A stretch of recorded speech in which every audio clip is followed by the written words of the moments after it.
You're into CrossFit, loving it, except for one thing, you tear your hands every single time you even try a kipping pull-up, bar muscle up or toes to bar.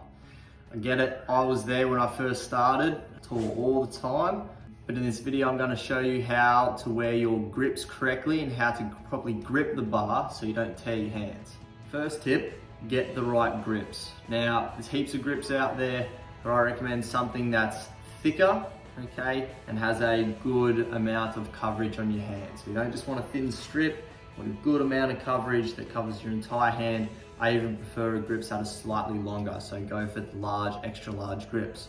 Now, I like Bear Complex. I've had my Bear Complex for 2 years. They're still good, haven't torn through yet, and I've never ripped my hands whilst wearing them. Right. Second tip, quit using the finger holes in your grip. Not only are they inconvenient in workouts that have multiple movements, such as a squat, snatch, and a bar muscle up, and you have to keep taking the fingers out of the holes and putting them back in every single time. So ultimately, it's going to be easier to keep your fingers outside the holes for smooth transitions. This brings me on to the third tip, holding on with your fingers, not your palms. So holding onto the bar with your palms is probably the biggest mistake I used to do.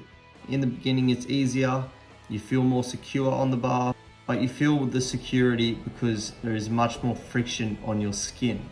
And ultimately, that's why you're going to tear your hands.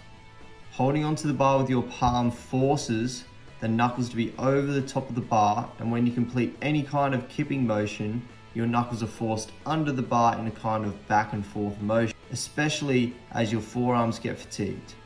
This puts pressure on the big callously area of your palms and will eventually lead to rips and tears in your hands.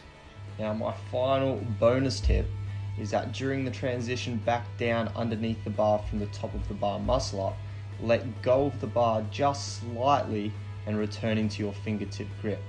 This makes sure you don't get the callousy part of your palm caught on the bar and will ensure you don't rip your hands.